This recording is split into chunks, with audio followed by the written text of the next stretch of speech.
مسیح کے جلالی نام میں آپ سب کی سلامتی ہو۔ آج کا جو ہمارا ٹاپک ہے وہ ہے خدا کی محبت۔ تو ہم کلام مقدس میں سے خدا کی محبت کے بارے میں کچھ آیات کو پڑھیں گے۔ یوحنا 3:16 آیت، کیونکہ خدا نے دنیا سے ایسی محبت رکھی کہ اس نے اپنا اکلوتا بیٹا بخش دیا تاکہ جو کوئی اس پر ایمان لائے ہلاک نہ ہو بلکہ ہمیشہ کی زندگی پائے۔ رومیو 5:8 آیت، لیکن خدا اپنی محبت کی خوبی ہم پر یوں ظاہر کرتا ہے کہ جب ہم گنہگار ہی تھے تو مسیح ہماری خاطر موا۔ پہلا یوحنا 4 اس کی 9 اور 10 آیت۔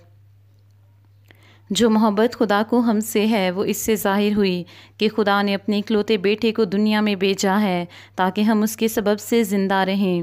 محبت اس میں نہیں کہ ہم نے خدا سے محبت کی، بلکہ اس میں ہے کہ اس نے ہم سے محبت کی اور ہمارے گناہوں کے کفارہ کے لیے اپنے بیٹے کو بھیجا۔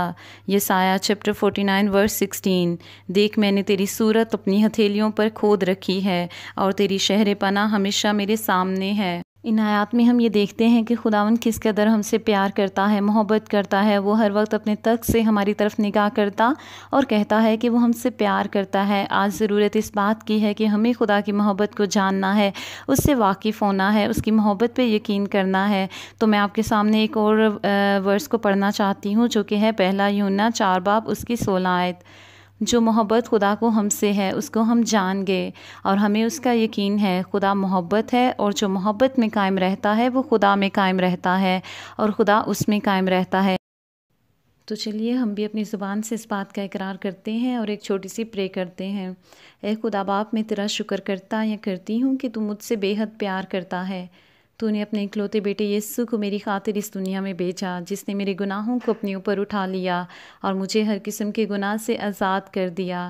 اے خدا باپ، مجھے یہی فضل بخش کہ میں تیری محبت میں قائم رہوں۔ میرا ایمان ہے کہ خدا نے آپ کی اس دعا کو سن لیا ہے، کیونکہ خدا کا پیار ہی ہے جو ہمارے ایمان کی بنیاد، گناہوں سے نجات اور بلا خوف خدمت میں پہلا قدم ہے۔